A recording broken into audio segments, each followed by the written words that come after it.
You walked into the kitchen and forgot why you went there. You lost your train of thought mid-sentence, a sentence you've said 1,000 times. You searched for a word that you know, a word that's right there, and it simply wouldn't come. And then came the thought that terrifies most women more than any of those moments. What if this is the beginning of something worse? Here's what your doctor most likely told you. That's normal at your age. And then moved on. What your doctor probably didn't tell you is why it's happening. What is actually changing in your brain after menopause, and more importantly, what you can do about it starting today. Because there is a great deal you can do. And the research on this is far clearer than most women are ever led to believe. I'm Patricia Novak, a women's cognitive health researcher with over 2 decades studying how the female brain changes after menopause and what separates the women who maintain sharp, clear thinking into their 70s and 80s from those who don't. What I'm about to share is what that research actually says. Not reassurances, not dismissals. The truth because you deserve it. Stay with me until the end because I'm going to give you a specific, research-backed action plan that you can begin implementing today. But first, you need to understand what is actually happening because once you understand it, the solution makes complete sense. The number that should be in every doctor's office 2/3 of all people living with Alzheimer's disease are women. Not slightly more than half, 2/3. Research published by Harvard Medical School confirms that women's advantage in verbal memory, the ability to recall names, words, conversations, details, which women have maintained over men for their entire lives, begins to erode specifically at menopause, not at 80, not gradually over decades, at menopause. And according to research published in Frontiers in Molecular Biosciences in 2025, between 34% and 62% of women report measurable memory changes during the menopausal transition, changes that correlate with objective declines on neuropsychological testing, not just feelings of forgetfulness. Measurable, testable changes in verbal memory and processing speed. That number, up to 62% of women, means that if you're in a room with 5 women your age, 3 of them are experiencing exactly what you're experiencing right now. And most of them think it's just them. It isn't just you. And it isn't inevitable.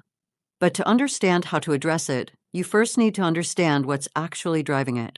Why menopause attacks memory, specifically most people think of estrogen as a reproductive hormone. It is. But it's also one of the most powerful neuroprotective compounds the female brain has ever had access to, and most women lose the majority of it without anyone explaining what that means for their brain. Estrogen regulates the production and function of acetylcholine, the neurotransmitter most directly responsible for forming and retrieving memories. It is not a coincidence that the cholinergic neurons most affected in early Alzheimer's disease are the exact neurons that estrogen has been protecting your entire adult life. Estrogen also reduces neuroinflammation, the chronic low-grade inflammation in brain tissue that, according to research published in the Menopause Society's 2025 annual review, is directly linked to reductions in gray matter volume in the hippocampus and prefrontal cortex, the 2 regions most critical for memory formation and executive thinking. Estrogen supports the energy supply to your brain cells. Research from Harvard Health confirms that menopause lowers glucose levels in the brain, the primary fuel your neurons run on, forcing the brain to find alternative energy sources just to maintain basic function. When estrogen drops, all of this happens simultaneously. Your memory chemistry changes. Your brain's inflammation increases. Your neurons receive less fuel. And this doesn't happen slowly over years. Research from the UK Biobank study published in Frontiers in Dementia, analyzing thousands of women across menopausal stages, found that cognitive changes occur most rapidly during the perimenopausal period, not gradually in old age, but during the transition itself. This is why the memory changes feel sudden, because for your brain, they largely are. But here is what the research is equally clear about. These changes are not a locked door. They're a set of conditions. And conditions can be changed. What's actually driving the acceleration and how to stop it? There are 5 specific factors that, according to the current research, most powerfully accelerate postmenopausal memory decline. Each one is modifiable. Each one has a clear, research-backed intervention. And correcting them doesn't require medication, doesn't require expensive treatments, and doesn't require anything your body isn't already capable of doing. Factor 1. Chronic neuroinflammation. This is the engine driving most of the cognitive changes women experience after menopause, and it's the one almost no one explains clearly. When estrogen declines, the brain loses one of its primary anti-inflammatory signals. The result is a measurable increase in neuroinflammation, chronic, low-grade inflammation in brain tissue that impairs the connections between neurons, slows signal transmission, and over time contributes to the structural brain changes documented by the Menopause Society's 2025 review: reductions in hippocampal volume, reductions in gray matter in the prefrontal cortex, and the cognitive changes that follow directly from those losses. Research consistently shows that pro-inflammatory diets, high in processed sugar, refined carbohydrates, and industrial seed oils, dramatically accelerate this process. And anti-inflammatory diets, specifically the Mediterranean dietary pattern, which emphasizes olive oil, fatty fish, leafy greens, berries, nuts, and legumes, have been shown in multiple studies to measurably slow cognitive decline in postmenopausal women. A study cited in the Harvard Health Review found direct beneficial effects of omega-3 fatty acid intake on brain function, even at the cellular level. Not just general wellness benefits. Cellular level brain protection. Your brain is inflamed and underfueled after menopause. The food you eat either adds to that problem or actively works against it. This is one of the most direct levers you have, and it begins with your very next meal. Before we go further, I want to pause and ask you something. Have you noticed changes in your memory since menopause? Not just aging in general, but specifically after or during that transition. Type yes in the comments if this describes your experience. Type not sure if you're still figuring it out. I read every comment, and your answer helps other women watching right now realize they are not alone in this.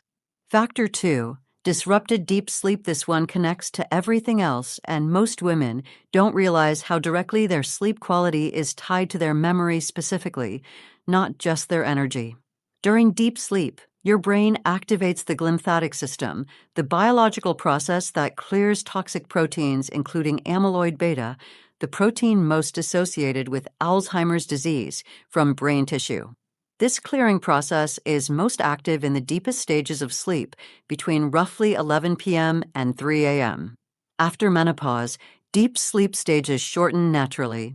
Research from Rand Corporation confirms that approximately 2/3 of women going through menopause experience sleep problems, and these aren't just comfort issues. Every night of disrupted deep sleep means less glymphatic clearing. Less clearing means more protein accumulation. More accumulation over months and years means measurable cognitive impact. There is also a direct hormonal mechanism. Without estrogen's anti-inflammatory action, brain tissue is more vulnerable to the damage that accumulates when sleep is poor. The two problems compound each other. Here's what the research supports for protecting deep sleep, specifically in postmenopausal women. Keep your bedroom between 65 and 68 degrees Fahrenheit. Your core body temperature must drop to enter deep sleep, and a warm room prevents this. Eliminate screens 60 minutes before bed. Blue light suppresses melatonin by up to 58%, and postmenopausal women already produce significantly less melatonin than they did at 40. And eat your last meal at least 3 hours before sleep. Digestion competes directly with the deep sleep process. These are not minor adjustments. For your brain's overnight repair system, they're the difference between a cleaning crew that can do its job and one that's been sent home early every single night. Factor 3. The gut-brain connection nobody is talking about. If there is one area of research on women's cognitive health after menopause that I believe is most underrepresented in the conversations women are actually having with their doctors, it is this one.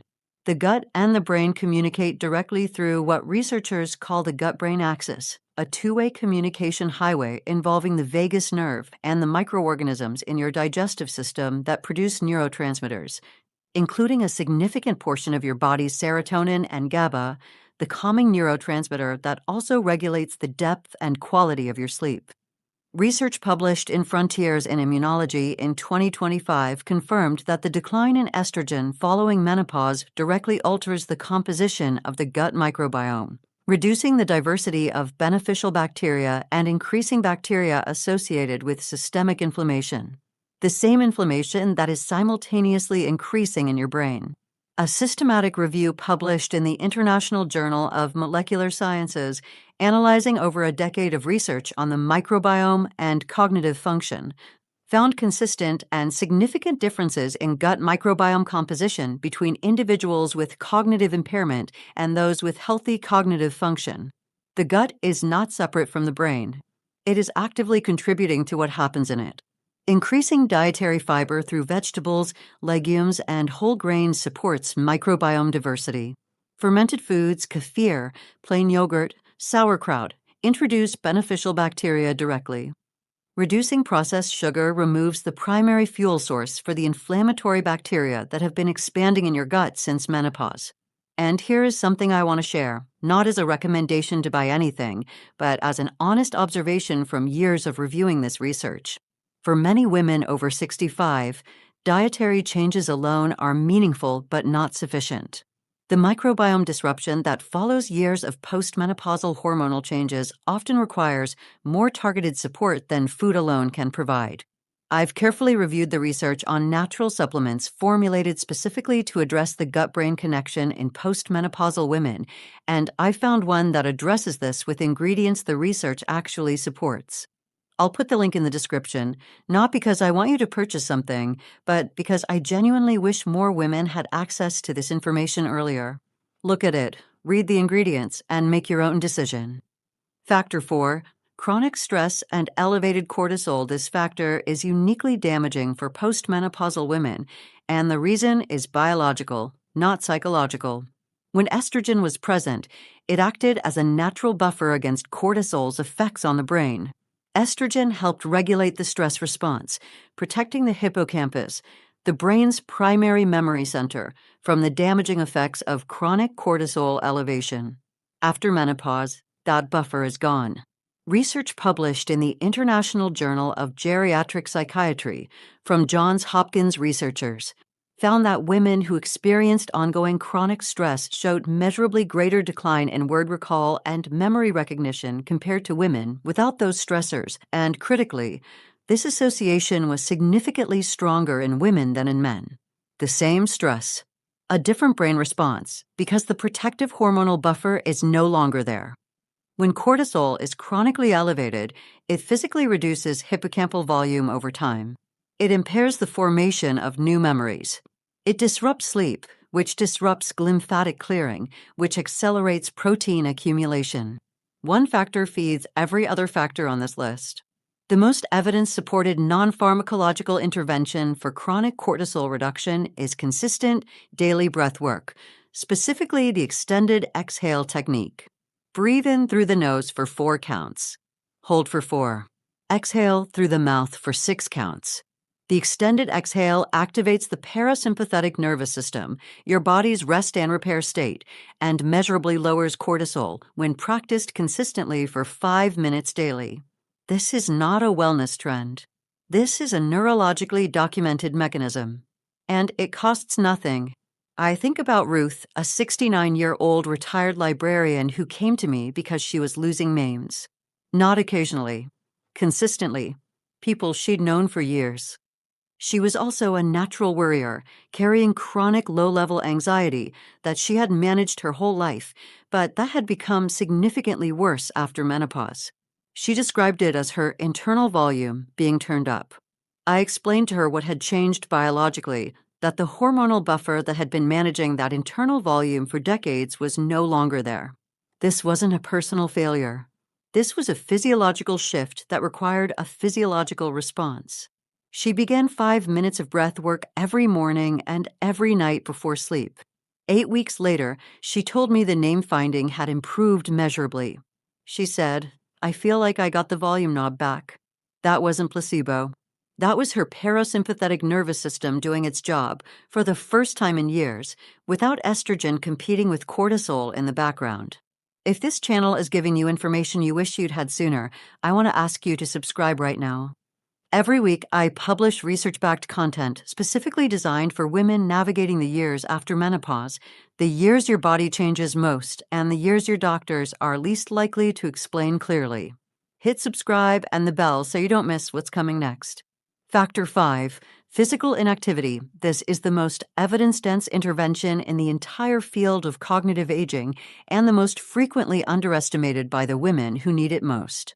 Aerobic exercise directly stimulates the production of BDNF, brain-derived neurotrophic factor, often described in research as fertilizer for the brain. BDNF promotes the growth of new neurons, strengthens existing neural connections, and protects the hippocampus from the shrinkage that postmenopausal inflammation and cortisol exposure would otherwise cause.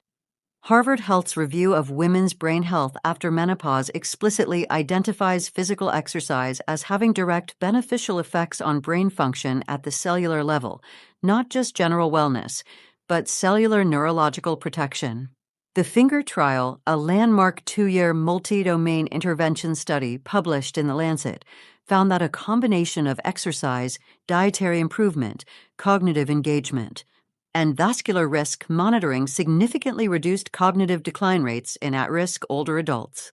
For postmenopausal women specifically, 30 minutes of moderate aerobic exercise, walking briskly, swimming, cycling, 5 days per week produces measurable cognitive benefits within weeks. Not months. Weeks. The mechanism is direct.